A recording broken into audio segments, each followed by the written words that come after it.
Yo, yo, yo, yo, yo, yo, yo, we are back, we are back, we are back. So, again, today I also don't know what to do, but I had to show up, and I thought, why not read Blue Ocean today? Because, I don't know, as I said in the beginning, that this company is not only gonna be for online entrepreneurs, but also for local businesses. So, let's try to figure out how we can help local businesses as well in terms of their acquisition. Okay, so I have here with me one of my favorite books, Blue Ocean Strategy. Okay, so let's dive in to some stuff so we can see if we can get some ideas. Reconstruct market boundaries, formulating Blue Ocean Strategy. Okay, alright, so the first principle of Blue Ocean Strategy is to reconstruct.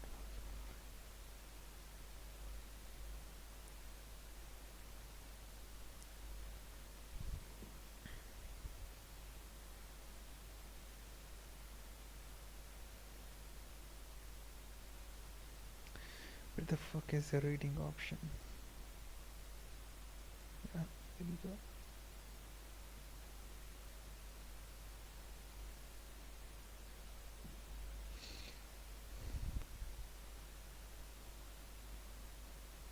Reconstruct market boundaries.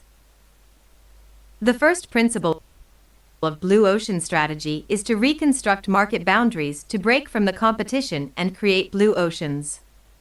This principle addresses the search risk many companies struggle with. The challenge is to successfully identify, out of the haystack of possibilities that exist, commercially compelling blue ocean opportunities. This challenge is key because managers cannot afford to be riverboat gamblers betting their strategy on intuition or on a random drawing. In conducting our research, we sought to discover whether there were systematic patterns for reconstructing market boundaries to create blue oceans. And, if there were, we wanted to know whether these patterns applied across all types of industry sectors, from consumer goods, to industrial products, to finance and services, to telecoms and IT, to pharmaceuticals and B2B, or were they limited to specific industries? We found clear patterns for creating blue oceans. Specifically, we found 6 basic approaches to remaking market boundaries. We call this the 6 Paths Framework. These paths have general applicability across industry sectors, and they lead companies into the corridor of commercially viable blue ocean ideas. None of these paths requires special vision or foresight about the future. All are based on looking at familiar data from a new perspective. These paths challenge the 6 fundamental assumptions underlying many companies' strategies. These 6 assumptions, on which most companies hypnotically build their strategies, keep companies trapped competing in red oceans.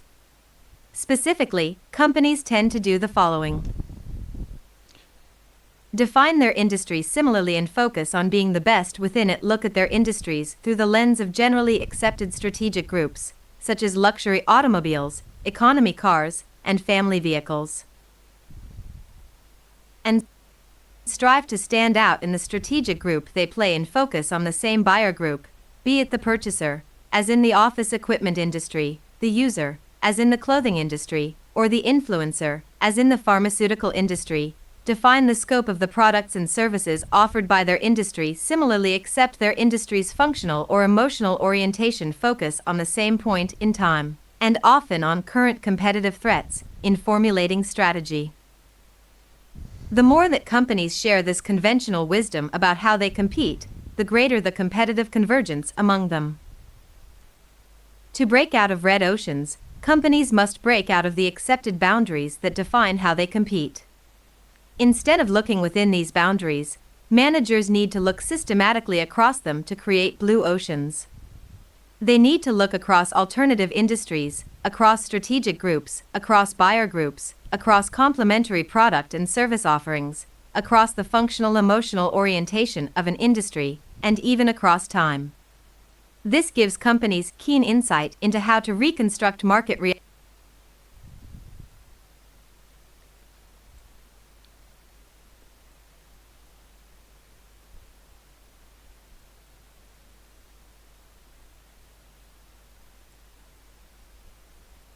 Complementary product and service offerings.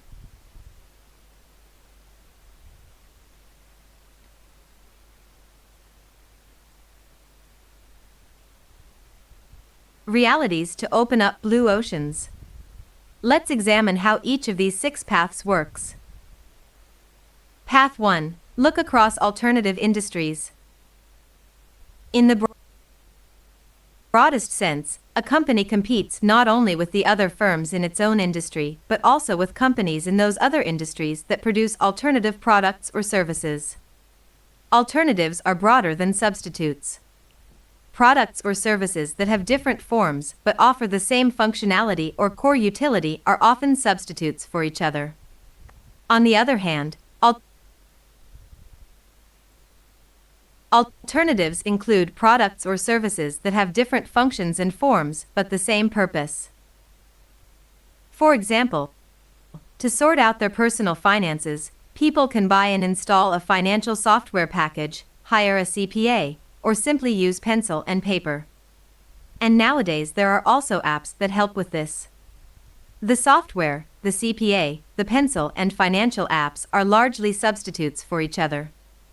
They have very different forms but serve the same function, helping people manage their financial affairs.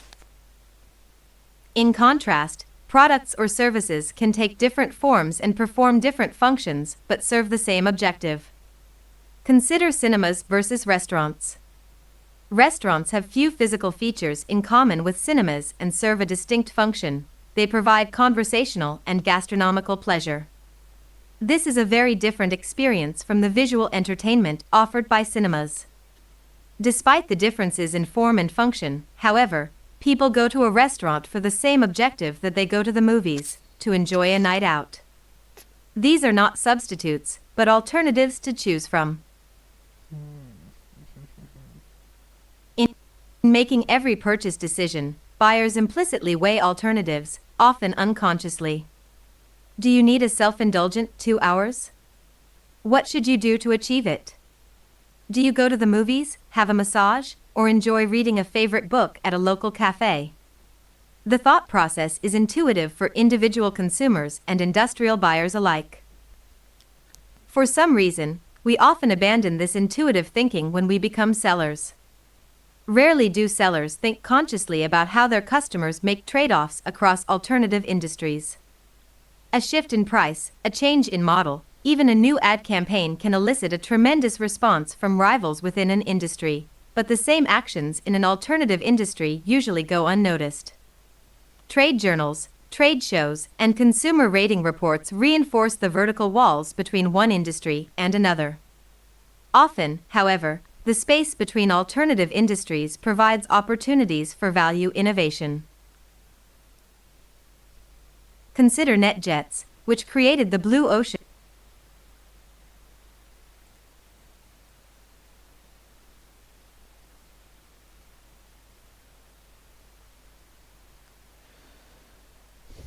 So we have to look for alternative industries that perform the same function but they have different structures. Second.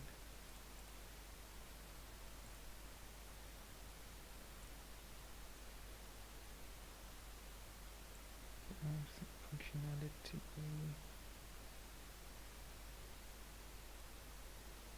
Practice. What else can be the substitute of something that helps people acquire customers? I mean, we are making a sort of not a CRM, but like sort of a lead gen marketing sort of software. There are millions out there. Fuck, you know. There's not a path we should take, man. I think we should like yeah, it's not only gonna be for online entrepreneurs, boys. It's also gonna be for local businesses like Podium. Like Podium, you guys know about Podium? Let me show you Podium. Podium.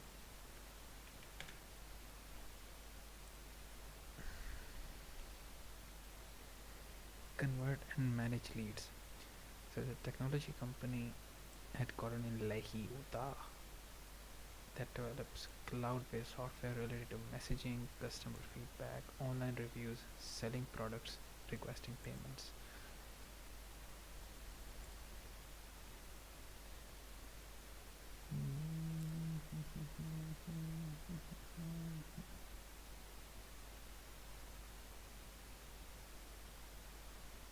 So improve your local presence.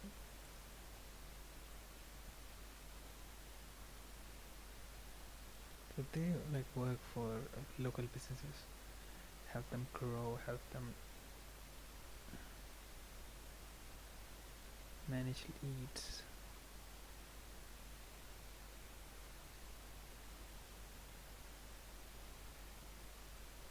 These over.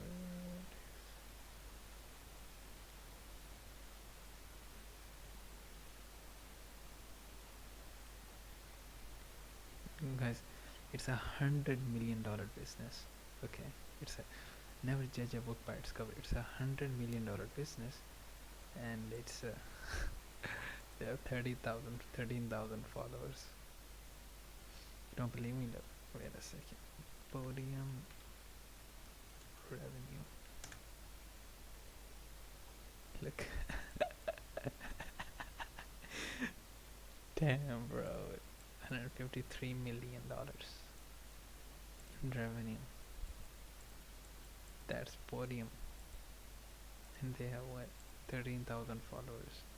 Never judge a book by its cover, dude. But they follow MailChimp. They follow MailChimp. They follow fucking MailChimp.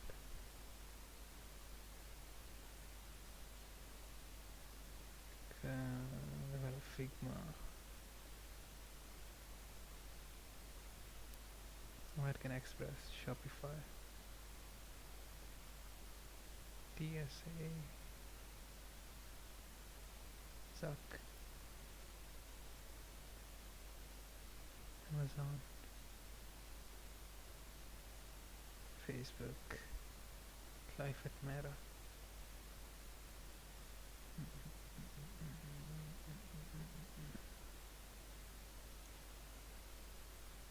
Podium Wolfpack, Yelp, fucking hell. Who's the like Podium founder? Eric Rie. Eric Rie, Instagram. Eric R.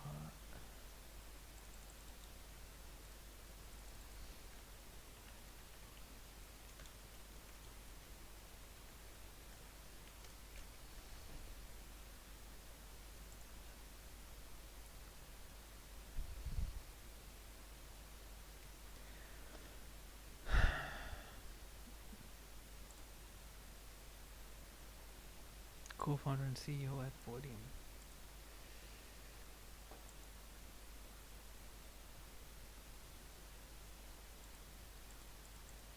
Dude, let me. It's a private account. Anyways, it's in only Canada and US. Alright, boys, we'll figure out what Podium is. What Podium exactly is doing for their local based customers, and then we'll try to combine this with our online entrepreneur agency services, and then we'll see what we come up with, and then we'll design the next page, because I don't want to, as I said, because I just don't want to help online marketing agencies. We also want to help local businesses in terms of getting more leads and closing more deals, or increasing their revenue. So I think that's it. That's just it for today, and I'll see you tomorrow. I'll see you next week because uh, tomorrow I have to share the content, and you guys know that I come live first 3 days of the week. So obviously none of you know because no one is here. So anyways, doesn't matter. See you next week.